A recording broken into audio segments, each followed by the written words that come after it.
Hey everyone, I'm Tassinix, the disembodied voice of Tassinix, because I am still recovering from the plague, and my face looks like I've been blowing my nose straight for for the last 4 days straight.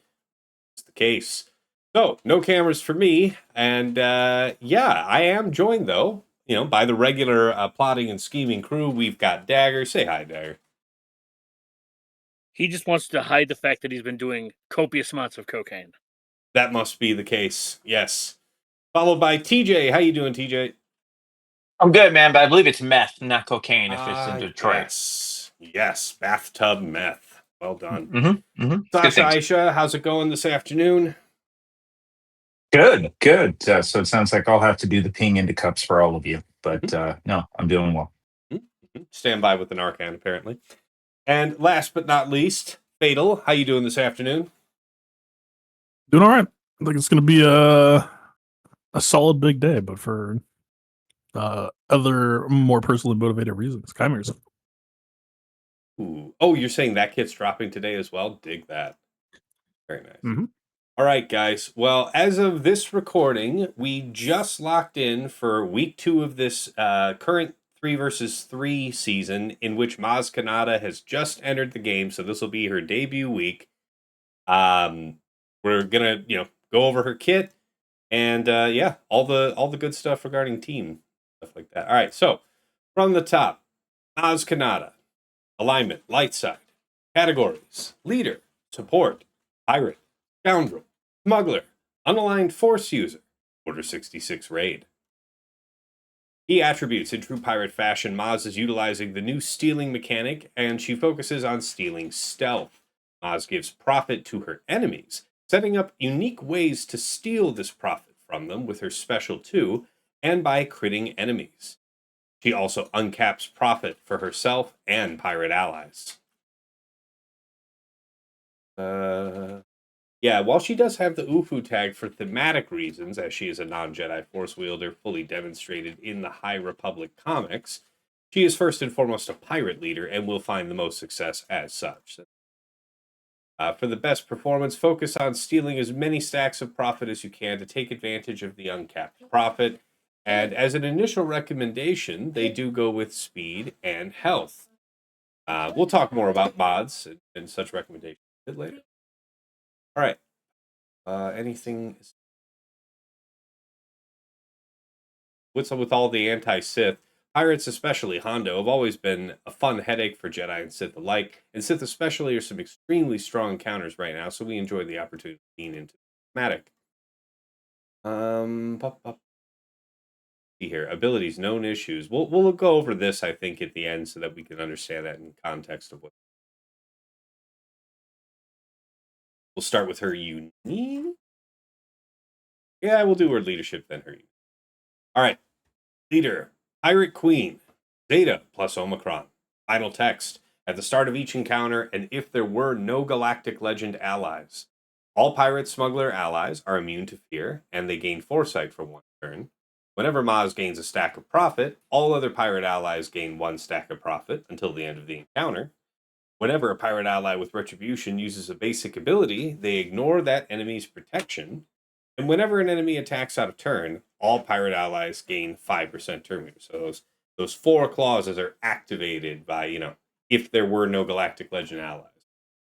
All right, next section says if there were no Galactic Legend enemies at the start of battle, if there is an enemy Sith, pirate allies take reduced damage from percent health effects, and whenever they target an enemy Sith with an ability, they deal 300% more damage and ignore protection.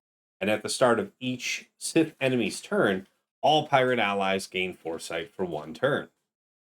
While in Grand Arenas, so that's all the base effect from the leadership. This is where the Omicron kicks in. While in Grand Arenas and there are no Galactic Legend allies, pirate allies gain 30% max health and max protection and 30 speed.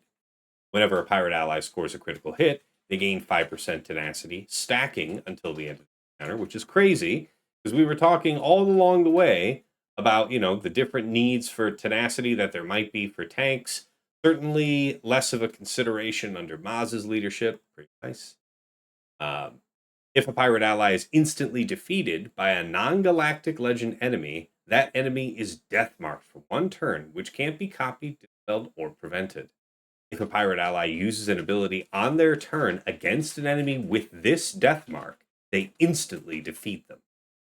The condition of no Galactic Legend enemies at the start of battle is removed on this ability, meaning that without the Omicron in Grand Arena, this it needs to be a non-Galactic Legend enemy, and so basically you stomp on any non-Sith Eternal Sith team. But with this Omicron, you get to also go after Sith Eternal, I guess. Okay, unique 1, Ancient Wisdom, Zeta plus Omicron. Final text. The maximum cap for profit effects is removed from Oz Kanata.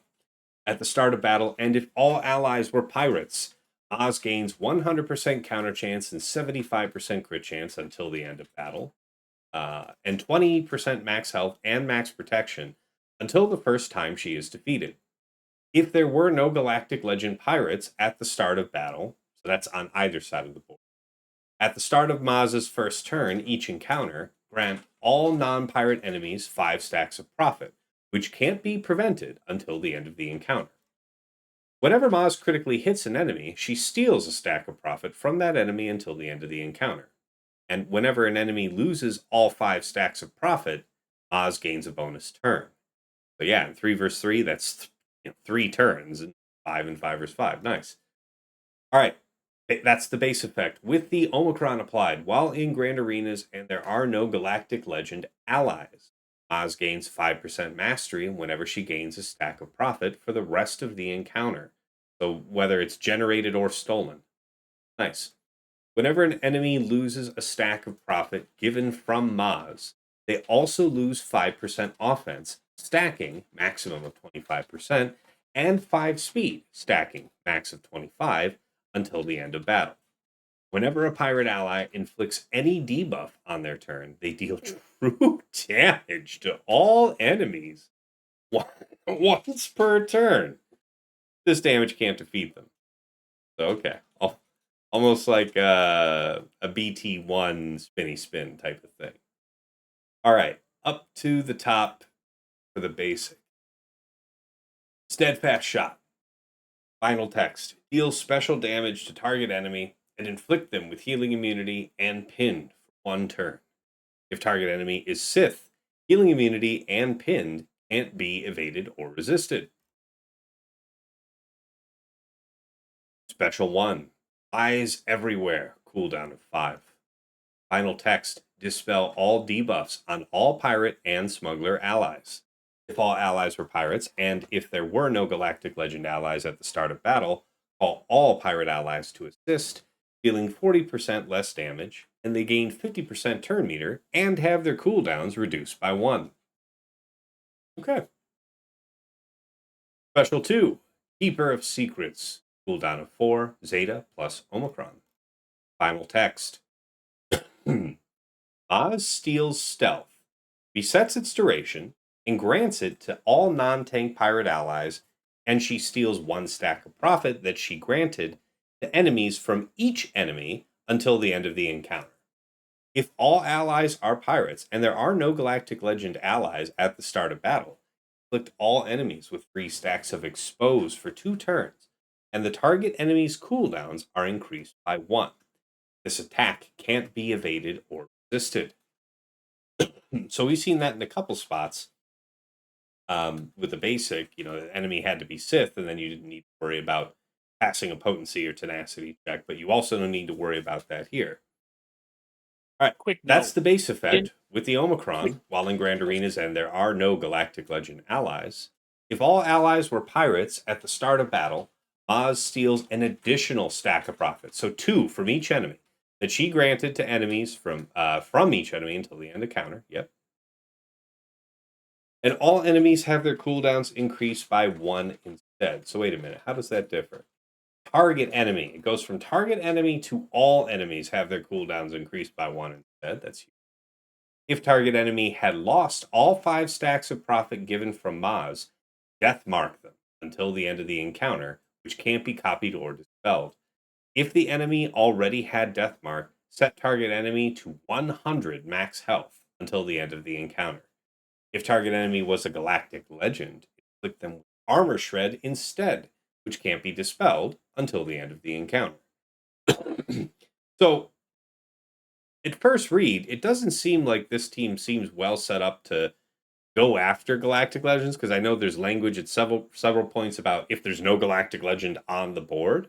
With, I guess, the you know, the leadership Omicron says that the galactic legend enemies thing is lifted, so that prohibition is lifted specifically. But I'd I wonder what jump you in to guys point. think. What are we looking at? Early I jump in to thoughts. point out that I think pretty much all mention of Galactic Legends is pointing towards ally. It's basically saying no Hondo allowed. Yeah, the only mention of an enemy GL that I can see in the kit, and I could just be blind as shit, is it doesn't death mark them, it armor shreds them. Well, in the lead, it checks for GLs if you're fighting Sith, and then the Omicron turns it back on against Sith. But that Yeah. that is it. All other mentions are just saying you better not bring Pirate King Hondo, you weird fuck. Okay, And so because it's an uncommon debuff, pinned, which is inflicted by her basic, says can't gain opponent's turn meter, has minus 25% speed, does not stack with breach or speed down. All right, That's not a debuff we see very often. Apparently, Stap is the only other character with that debuff. Yeah. Batcher might have it now. I'm not sure. I thought there was another way to get Um, pinned. Yeah, I just went on the Swugga wiki, and it only shows Stap, but it could be out of date. yeah, I think it's probably out of date. But before we continue with our breakdown on this, I did want to cover these couple known issues that they called out here back in this post. Known issue ability text in game will be different for special 2 regarding the following. Okay, so this should have been updated by now, but this was saying Oz doesn't steal profit from all opponents in a mirror match in Grand Arena when special 2 is used. The ability does not properly state that profit stacks stolen are only from profit stacks Maz inflicts on enemies.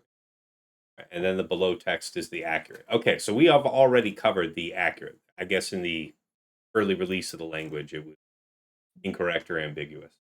Anyways, My only annoyance with this entire kit is that she is so specifically anti-Sith. I don't know why they couldn't have just done Sith and Jedi, obviously for balance reasons. I'm not arguing that. But it is really annoying to just be like, hey, you know those two Sith teams that are sometimes on defense? Fuck both of you. so Forever. that was kind of where I was starting from. Was it assuming that you've got the Omicrons applied? Are we talking about something that we can take against multiple GLs, or are we just saying specifically, screw you, Sith Eternal? Lord Vader's Sith? Yes, that is also fair. You've got me. Got me. I think it depends on whether we're talking threes or fives, possibly. Obviously, a lot Mm. of this is speculative. But the reason I bring that up is that looking at the faction and her leadership, it seems, and this is without personal experience yet, but it seems like she's going to need. I mean, she's not a damage dealer per se. She's going to need tank and DPS. And in fives, it's much easier to build out a really nice complementary squad, the kind that like kind of well-rounded, um, like high hitting one that's going to be able to take a GL. Like it feels like that's probably easier to do in fives than threes. So I could see there being a difference. I could see in threes it being an uphill battle, but I could be wrong.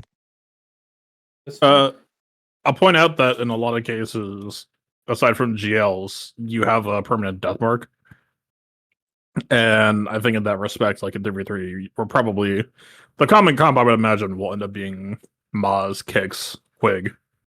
Which was bringing me into my next thing, was just talking about, how are we talking about not just, certainly that's good. I wanted to talk about 3s and 5 compositions for Maz, and what kind of implications that makes for a pirate split overall. So yeah, you're saying in 3 versus 3, your initial thought would be Maz kicks quick. That was I'm- pretty accurate with the statement because Quiggle just on base without even the gag stuff. Quiggle with her seems like the tank of dreams. I don't know Oh if my anybody god, else has yeah, the seen true that, but damage and everything. This is hideous. Quiggle, just everything about Quiggle under her. That dude is a menace, basically doing all of the things, everything. I don't know. Fatal's gonna obviously have more experience with it because I know he's been waiting for Maz for a long time, but Quiggle seems like the stickiest of sticky tanks, and you just don't get rid of them. I think it depends on what you need from the team. Without playing the team at all, um, yes, they have the death mark, but it is not the easiest to assign that death mark. So I think as long as we have the kick scron, there might be some argument for taking a Thano because he assists dealing more damage. But instead of kicks, I mean. But I really don't know how this team looks in threes because I do think that it's Maz and Quiggold, and then you add a third. But man, I just don't know where the damage comes from. And yes, I understand the death mark, but that's like a 5 minute, 4 minute fight, right? It comes deceptively easily, is what I will say, having played around with it now. I was very cold on the Deathmark game plan, and then someone pointed out the math, and I was like, oh shit, it actually comes easier than I thought. And then I played it and said, oh, they were wrong too. It comes even easier than both of us thought. That shit comes around quick. Nice. How long is the death mark inflicted for? It doesn't say. Is it At just the one match. turn? Yeah, it's but there's two death marks in Oh, your it is kit though, the right? There's one that is like forever and one that isn't, right? Well, it says until the end of the. Oh, okay. Yeah. So they're death marked until the end of the. Yeah, then I guess it doesn't really matter what the comp is. And also, I mean, just calling it out with the 30 speed gain, and then her stacks of profit limitation is removed. That also that speed is just going to keep on ramping. And if you can't control her and control the team, then you're just basically what, a full team of death mark.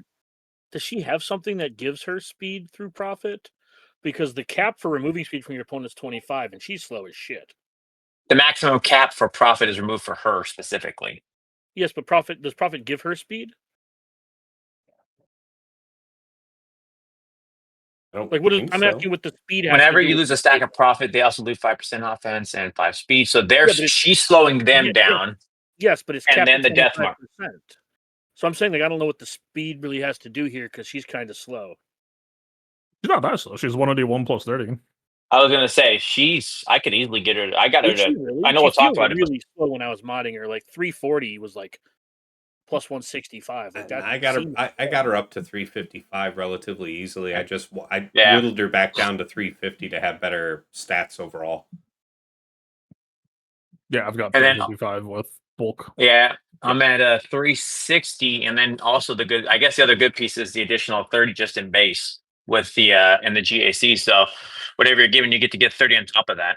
So yeah, the death mark that comes from the special 2 is permanent, but the one that's coming Yeah, from I the saw that. leadership, like if that one, where if a pirate The death ally mark is for a instantly turn. defeated by a non-GL enemy, that enemy's death marked for 1 turn, and then if you hit them, then it's a 1-shot, so it doesn't need to be more than. But whatever. I would also just like, this is completely like kind of aside from this. This character, they're already kind of like, just reading like this kit and just this short conversation we've had. Hmm. This team already bores me because it's like, oh, good, another like. I guess I'll just shit stomp something on offense, and if it's on defense, we'll see how good the AI is. Woohoo! The AI plays how you want them to. She does cooldown increase turn 1. I This is do. on Afra. I was gonna say that, and then the ability that it's what is it, forcing the taunt, so it's sticking it out whenever Quiggle's not really doing it, and then pushing the stealth. It seems like they've put a good enough amount of reactive elements that even when you start to try to mess with them, they're gonna push it out elsewhere. So they're trying to proactively and reactively stay alive regardless. Well, yeah, we're currently in 3v3, so I know a lot of people are thinking about this in 3v3. I'm thinking in 5v5, where this team just feels like, okay, cool. I think this is going to be a menace in 5v5. Maybe, Just seeing yeah, it. I mean, even if it is, I don't think it's. I don't know. I'm already seeing that this doesn't solve problems I want it to, but it is what it is. Well, I guess. I mean, you don't have to like it, but if you're seeing that it isn't offering anything interesting to the board, what jumps right out at you that you just use to take this on? Like, and why do you not feel taxed by that decision, for example? I feel like Riva or something along those lines, the things that I don't really use effectively already would probably beat this. I mean, I think there's passive. There might be some If opportunity. kicks is there, yeah. I was going to say going just towards the lead and just hitting under protection anyways. So even looking at, I guess, Inquisitor, because of the Foresight one and other mechanics. Again, I'm not going to say Inquisitors. But it seems like there's a lot of push to do a lot of different things. And They really did look to drive a lot of survivability within the team. Again, I'm talking about in fives. This doesn't Yeah, excite. In yeah, threes, yeah. this I would be hear you. fine. Well, Yeah, yeah. let's We just expand spent on a that lot of real time quick. talking about threes because we're currently in 3v3 season, and I was just thinking in fives. Yeah. This doesn't Well, feel like well it let, moves the needle. let's round off the conversation about team comp Sorry. here by talking about fives, and then let's talk a bit about Hermans because I know we have some thoughts on that. But anyway, so if we said that the core three, at least as a starting point, Datacron considerations aside, yeah, Maz, Kix, Quig, and then who you guys thinking for the next two? I think Athana's a shoe in, right, for fives. Well, there are 12 pirates, and Hondo gets four of them. Mhm. And I think it's basically just Smee, Athano, Quiggold, Kicks, and that's the team. Okay, I could live with that. Maybe Nest if you need it to stand up to some specific team. So that implies that your OG Hondo would be rolled in with the Dark Side Pirates. Almost assuredly. Yeah, I could live with that. I mean, and then, if you preferred SM33, like currently we have a Dark Side Bulk level 3, which, more survivability per Dark Side member. Maybe you prefer SM33 with your Pirate King Hondo come 5 versus 5. Then you could have OG Hondo in with Moss. No skin off your back. All right, no other thoughts you guys wanted to add on composition? No, I tend to agree. It's really just my view on them is I think Pirate King Hondo dictates the pace, and however strong he appears on defense will kind of determine how much budget Maz gets. I do think that Maz tends to be more defense coded than a lot of recent releases, just by virtue of she has a variety of tools. She has turn foresight or start a match foresight to say fuck Afro. She has like anti-Sith stuff. I don't think she's going to be hard to be on defense necessarily, but she's going to narrow down your opponent's options in some ways that I think might still make her a common sight on defense. Sure. And then on top of that, GLs never really get to be good on defense just by their nature. Like people your best case scenario is pulling C-Bang because then that's 2 GLs for 1 GL, but most of the time it's just going to be GL for GL. So if that ends up being, well, there's no point in me giving OG Hondo to Pirate King Hondo because it doesn't change the result of someone using Leia or whatever the heck they're going to use. Right. Then I would maybe float that over here. But well, I appreciate that. As far as mods goes, guys, it seems like there was a general consensus. So if we're all talking somewhere in the 350s, then that implies we all went speed set. CG recommended a health set, which is generically a good fit, but as Fatal has been harping on for some time, and more of us have been increasingly adopting, particularly at high relics, the health becomes a diminishing return, and defense becomes a superior stat. So I did go with 2-piece of defense, speed arrow, 3 protection primaries, coming out to 350 speed, just over 200,000 life total, 76.5% armor, 73.7%. How deviant from this pattern are you guys? Speed set, defense set, 3 prop primaries, done and dusted. Different at all? Only thing I did is bumped her speed check up. I wanted her 360 plus. So I mean, I don't know what relevance that holds to it. Also, but I agree with the defense, and I think that's what the 10 gives. 10 flex for me. I saw yours as 76. I kept it at 70, but then again, I'm working off of a template, so I was like, I'm not going to push her hard yet until I see. The only thing I didn't know about, because it shouldn't be too hard, and I have one, is if I wanted to just add more CA, but still being able to keep the 360. I kept her about 90k health even when I saw that, and was still able to relatively easily keep her at 70 plus on defense. Sounds good. I won't with a similar build to what's been described. I think I probably have a little weaker mod selection than UTAS, so I ended up with numbers that are below yours, and I ended up a little under 350 on speed, but the concept was fast, survivable, and just have her stick around and do good. That was really, it was no damage orientation. Good. All right. Now, I think we've covered everything that we meant to on this. Was there any other comments you gentlemen wanted to include before we wrap this one up? Not just the usual generic between like health and protection is just like, are you worried about shit like Great Mothers or Queen, which might be gunning for Maz, then like, yeah, favor health. Otherwise, generically, protection pretty good. Yeah. Yep. The usual. Yeah, and as is classic, whenever we have a leadership or something that's giving both equal amounts of max health and max protection, you generally are maximizing life total by pursuing the protection end of things. But yeah, I think that matters less these days.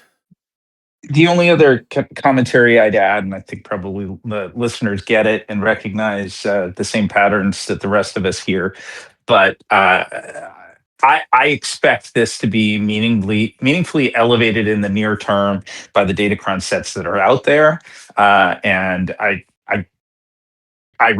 don't think it's a coincidence that things like that kicks level 15 and Maz's like just voluminous and fast generation of profit on her squad really synchronized well. So I wouldn't be surprised if we start to see this thing shine a ton early on and then kind of recede over time once datacron sets fade. Maybe I'm wrong, but I definitely think it's going to be really elevated by what we've got right now. Yeah, the Kishkron seems like the default for this. Mm-hmm. Yeah, we've got the rest of this 3 versus 3 season, and then the next 5 versus 5 season washes out. I will say, even when the Kix Kron goes away, the Quiggle Kron, and then just a damage reduction level 6. I feel like it gives everything you want it to give, right? I definitely agree with the kick starting, right? That's an FTC for a reason. But removing the damage for being able to kill her feels like a pretty solid state to keep the team in. All right, guys. Well, thank you for joining me for this one. And of course, for all of you watching, really appreciate it. If you enjoyed the video, hit like and hit subscribe to the channel if you want to see more. And until next time, it's been real. It's been awesome. It's been real awesome. Take care.